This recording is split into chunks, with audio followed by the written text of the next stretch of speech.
दूसरी बात यह है कि भक्तापराध अत्यंत सूक्ष्म है और भगवद अपराध से भी भक्तापराध अत्यंत उग्र है, दुर्निवार है। अभी रमेश जी ने भी कहा कि कल की कथा में यही समझ में आया कि भक्त का अपराध नहीं करना चाहिए। अपराध बहुत सूक्ष्म होता है।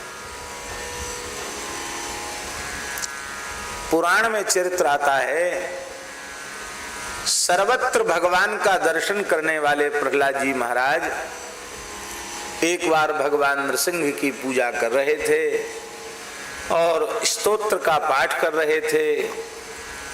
उस स्तोत्र का भाव यही था कि अग्रे नृसिंह पश्चात नृसिंह, आगे देखते हैं तो नृसिंह, पीछे देखते हैं तो नृसिंह, परितो नृसिंह, मेरे चारों ओर हृदय नृसिंह, सर्वत्र नृसिंह ही नृसिंह हैं।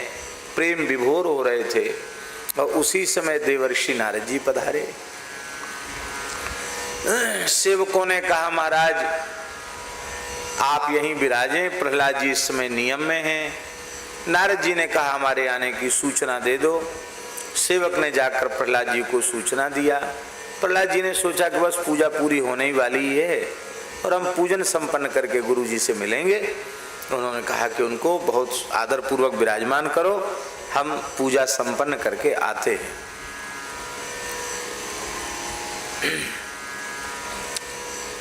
भगवान की सेवा जब प्रेमी भक्त करते हैं तो उनको शरीर का, संसार का भान नहीं रहता है। और शरीर संसार का भान भूल जाएगा तो समय का भान भी भूल जाएगा।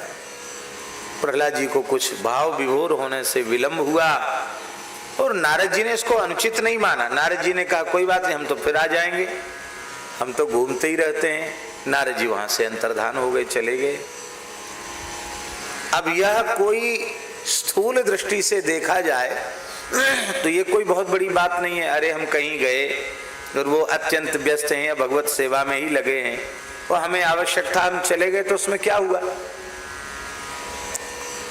पर इतने मात्र से प्रहलाद जी जैसे सिद्ध कोटि के भक्त को वैष्णवापराध, गुरु अपराध, भक्तापराध लग गया और जैसे ही भक्तापराध का प्रभाव उनके चित्त पर हुआ तो प्रहलाद जी जैसे महान सिद्ध कोटि के निर्मल भक्त के चित्त में भी विकार उत्पन्न हो गया। वे मन में सोचने लगे कि मैं बड़ा मूर्ख हूं, मेरे चाचा हिरण्याक्ष को 12 रूप धारण करके इन्होंने मार दिया, मेरे पिताजी को नृसिंह बन के मार दिया है, असुरों के जन्मजात शत्रु, आज दैत्य मधुकैटव को मारने वाले, सबको ठगने वाले, और मैं दैत्य कुल में पैदा होकर इनकी भक्ति कर रहा हूं, बड़ा मूर्ख हूं।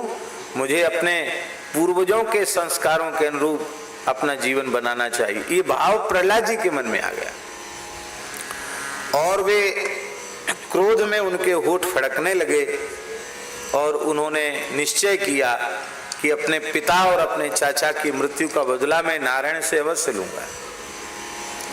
सेना को तैयार करके कहाँ मिलेंगे वो, बोले बद्रिकाश्रम में वो तप कर रहे हैं नर नारायण भगवान। प्रहलाद जी चल पड़े। जैसे ही उस क्षेत्र में पहुंचे तो भगवान को दया आ गई।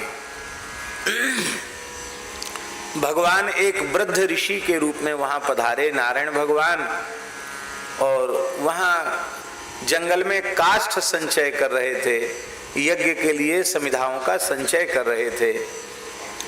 तो देख करके प्रहलाद जी के मन में दया भाव आया, क्योंकि प्रहलाद जी आखिर तो महान भक्त भगवान के हैं ही, नवदा भक्ति में स्मरण भक्ति के आचार्य हैं और जन्मजात सिद्ध भक्त हैं ही प्रहलाद जी।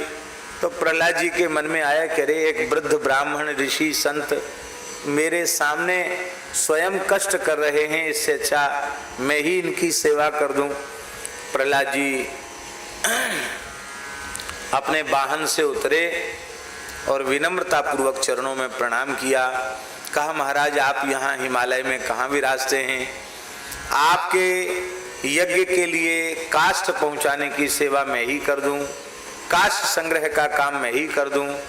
भगवान ने कहा प्रहलाद तुम तो श्रेष्ठ भक्त हो, एक दिन कर जाओगे, रोज रोज तो वह कार्य हमारा ही है। और तपस्वियों को किसी का मुखापेक्षी नहीं होना चाहिए। स्वयं दासास तपस्विना, तपस्वी स्वयं के दास स्वयं ही होते हैं। दूसरे की आवश्यकता का अनुभव जिसको होता है वो तपस्वी नहीं है।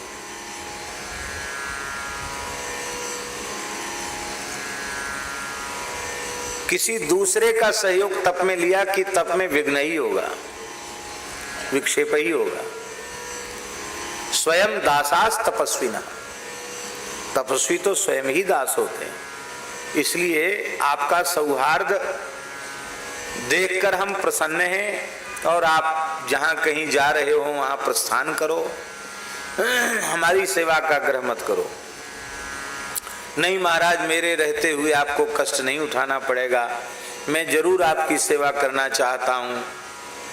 तो भगवान हंसने लगे, बोले चलो ठीक है, तुम भी पीछा छोड़ोगे नहीं, प्रेमी भक्त हो, ये नीचे लकड़ी पड़ी है इसको उठाकर हमको दे दो, इतने से ही तुम्हारी सेवा स्वीकार हो जाएगी। प्रहलाद जी उस लकड़ी की, सूखी लकड़ी थी, उसको उठाने लगे, वो उठी ही नहीं। दोनों हाथ लगाए, पूरा जोर लगा दिया। प्रहलाद जी कोई सामान्य महापुरुष तो है नहीं, पूरी शक्ति प्रहलाद जी ने लगाई।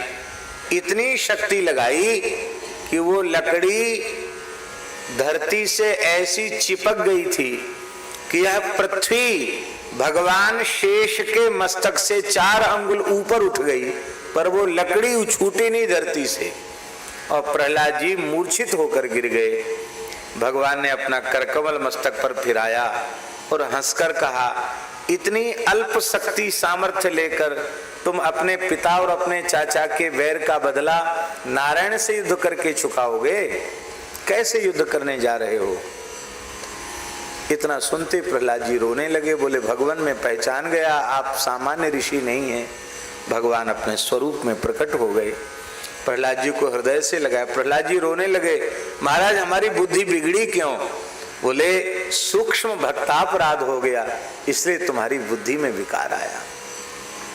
ये लीला ही मैंने जानबूझकर इसलिए कराई कि संसार को शिक्षा प्राप्त हो कि तुम्हारे जैसे सिद्ध कोटि के भक्तों के द्वारा भी किए गए वैष्णव अपराध का परिणाम कितना भयंकर होता है।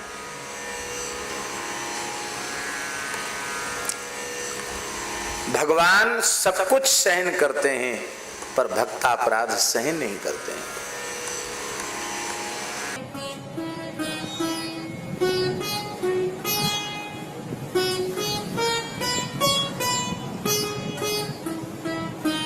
श्री सीताराम प्रतिदिन सत्संग एवं दर्शन के लिए श्री महाराज जी के ऑफिशियल चैनल को जरूर सब्सक्राइब करें।